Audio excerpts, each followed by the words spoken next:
So print on demand, huh? Looks like you've really been digging into this, haven't you?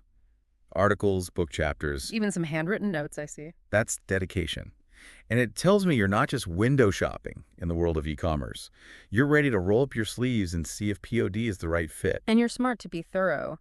The materials you've gathered paint a really interesting picture of the POD landscape, how it all works, of course, but also the potential hiccups along the way. It's about figuring out if it aligns with your goals, which is really key. Exactly.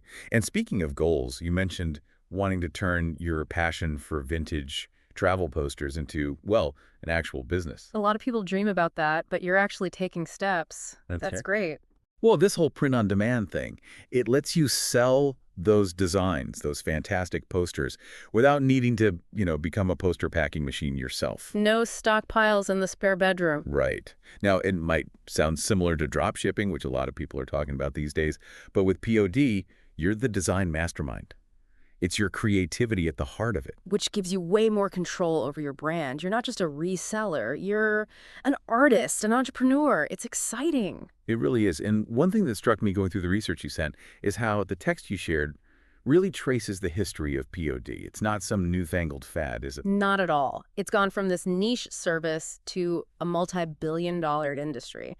And a lot of that is thanks to technology making it so much easier for individual creators, people like you, to, well, actually create. So it's not just slapping a design on a t-shirt anymore. Right. It's way more than that. And the text does a good job of laying out some really compelling reasons why POD might be a great fit, especially for someone like you just starting out. Okay, so let's get into it. What are those compelling reasons? Top three, go. Number one, that classic entrepreneurial advantage. Low risk, low investment. That's huge, right? Absolutely. Starting a business can be terrifying financially. I get it, but chapter 2 of that text you sent, it really digs deep into how POD eliminates those scary upfront inventory costs that keep so many people from even trying. It means you're not packing a garage full of merch hoping and praying it sells, are you? Exactly. And that fear of financial risk you mentioned, I think this model really speaks to that. Yeah. You can test the waters without, the fear of drowning in debt. Okay, I like that analogy. It takes a lot of the pressure off, especially in the beginning. You mentioned wanting to play it safe, keep your day job for now. Which is super smart. And even if one design, say a particular vintage poster, doesn't quite resonate with the market, POD gives you this amazing flexibility. You're not putting all your eggs in one basket. Precisely. The text actually highlights this idea of market diversification within POD. You can explore different niches, not just travel posters. Vintage-inspired travel mugs, tote bags, you name it. It's all about finding what clicks. I love that. Okay, what's reason number three? Why should someone seriously consider POD? Scalability. The text is full of these inspiring stories of people who started small, just like you're thinking, maybe a side hustle, and then boom, demand explodes. Because you're not limited by physical inventory, you can ride that wave of success. Now we're talking. So all this sounds amazing, but where do you even start? It feels like there's so much information out there about POD. Absolutely, it can be overwhelming, which is why having a roadmap like the text you've been reading is so valuable. And it all begins, as you might expect, with finding your niche. For our listener, it sounds like vintage travel posters are a pretty strong starting point. Yeah. But how do you go from a general interest to, a niche that actually makes money? It's about zeroing in on those really passionate communities out there, those groups of people who are hungry for products that speak to their specific interests. So instead of just travel enthusiasts, think lovers of mid-century modern travel posters, or maybe vintage national park enthusiasts. Okay, I can already see how that narrows down your focus. So how do you actually find those communities? How do you know what they're looking for? The text mentions some really helpful tools for this. Google Trends, for example, is like a gold mine for uncovering what's trending. Are people searching for vintage airline posters or retro European travel prints? And Etsy, believe it or not, is fantastic for market research. You can see what's already selling well. It's like market research, but for creatives, right? Exactly. So you've got your niche. Now it's time to create those amazing products, which brings us to the fun part, the tools of the trade.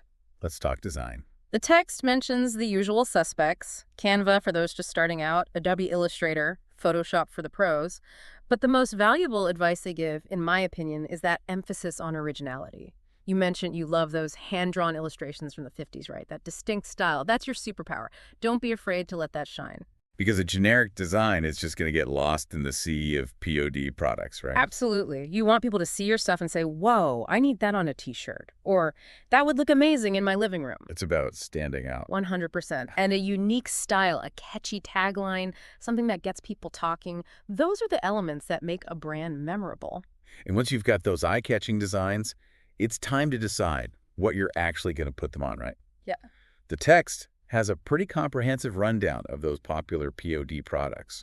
The classics are always a good bet. T-shirts, mugs, canvases. But it's also about thinking outside the box, especially with a niche like vintage travel posters, phone cases, tote bags, maybe even throw pillows with those designs could be a hit. It all comes back to knowing your audience, right? Exactly. And this is where choosing the right POD provider is absolutely critical. The text does a deep dive on some of the biggest names out there: Printful, Printify, Teespring. And it stresses, and this is key, it's not just about comparing the base prices, how much is a t-shirt going to cost me? You have to factor in everything. Production times, shipping costs. Because that super cheap t-shirt isn't such a great deal if it takes 3 weeks to arrive, right? Right. And the quality of the final product, that's huge. You've got to make sure your designs are printed beautifully on high-quality materials. Because that reflects on your brand at the end of the day. Absolutely. Now, you can't forget about building your online storefront. The text covers a lot of options: Shopify, Etsy, WooCommerce, even integrating with Amazon. It's amazing how many options there are now. It's about finding what works for you, for your audience, and of course, your budget. You mentioned in your notes that you were drawn to Etsy, that whole creative community vibe. I do love Etsy. And given your product and target audience, it could be a perfect fit. It really is like picking the perfect spot for your shop. Absolutely. Just like a brick and mortar store. It has to draw people in. It's got to be easy to find your way around. And those product photos, Oh, yeah, those are key. they need to practically make people want to reach through the screen. And grab one of those vintage travel posters for themselves. You've got to nail that vintage aesthetic. For sure. Maybe even stage some of those lifestyle shots. Oh, that's a good idea. So people can really picture those posters in their own homes, I love that the text really emphasizes those little details. It's easy to overlook those. But they make all the difference. They do. Okay, so we've got these amazing products. We've built a beautiful online store. But how do people even find it? That's the million-dollar question, isn't it? How do you stand out in the vast world of online marketing these days? It's a crowded space. It really is. But the text you shared has a whole chapter dedicated to marketing. And it's more than just, posting on Instagram and hoping for the best, right? Oh, way more.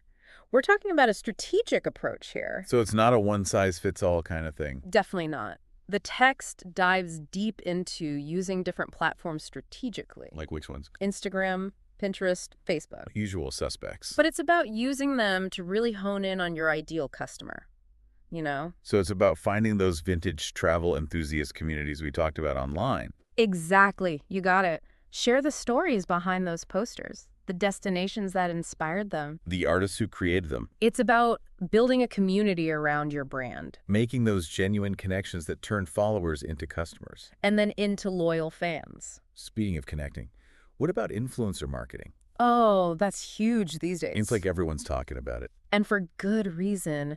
The text suggests finding influencers who align with your niche. So in our listeners' case, travel bloggers, photographers, interior designers who love that vintage aesthetic. Exactly. Partner with them. Have them showcase your products to their audience. It's like word-of-mouth marketing, but amplified. Exactly. You're tapping into their credibility, their reach. It can be incredibly powerful. And don't forget about affiliate programs. Oh, right.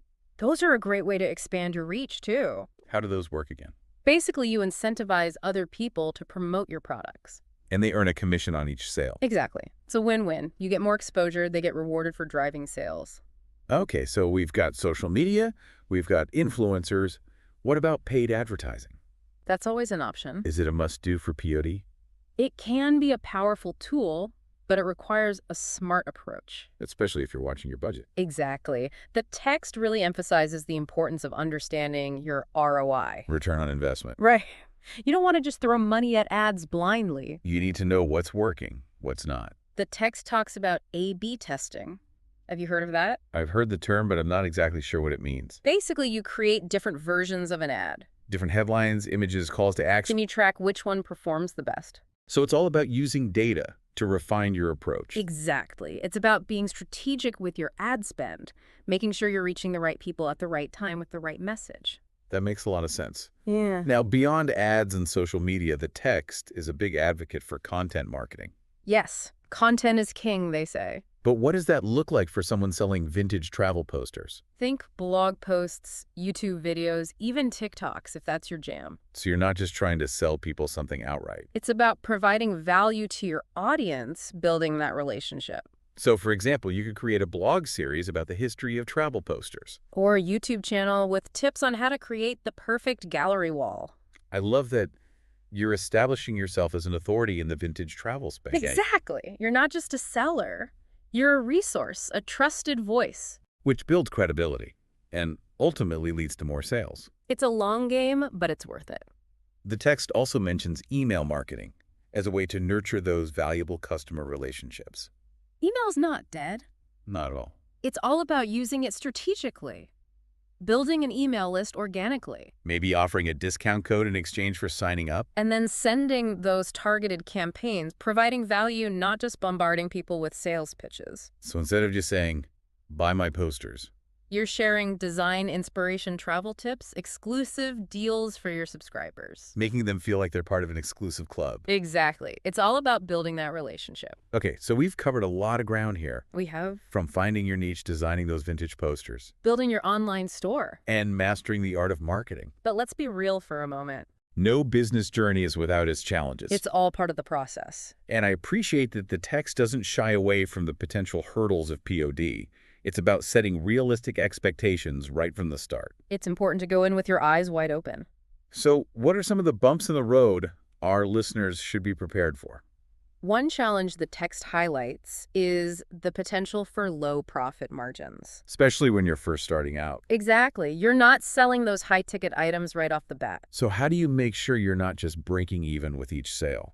The text stresses the importance of pricing strategically. So factoring in your base, cost shipping fees, your desired profit margin. Absolutely.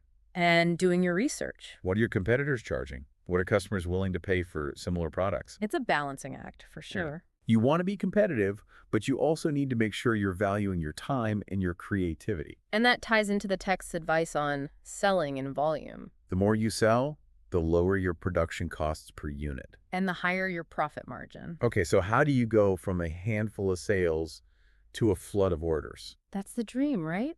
It is to turn this into a sustainable business. Well, that's where all those marketing strategies we discussed come into play. It's about putting in the work. Absolutely. And being patient. It takes time to build a brand and a loyal customer base. But it's definitely possible. The text is full of success stories. Which brings us to another challenge. The text addresses competition. Oh, yeah. The POD world is getting pretty crowded. It's getting harder and harder to stand out. Which is why the text really hammers home the importance of differentiation. We talked about unique designs, but it goes beyond that, right? It does. You need a strong brand identity, a compelling story. A consistent aesthetic that sets you apart from the competition. Think about what makes your brand special. In our listener's case, it's about creating a brand that evokes the nostalgia and romance of vintage travel. It's about connecting with people on an emotional level. Not just selling them a product. Exactly. And once you have those customers, you need to keep them happy. Customer service is key. Absolutely. The text has a whole section on this. And for good reason. A happy customer is more likely to become a repeat customer. And they're more likely to recommend you to their friends and family.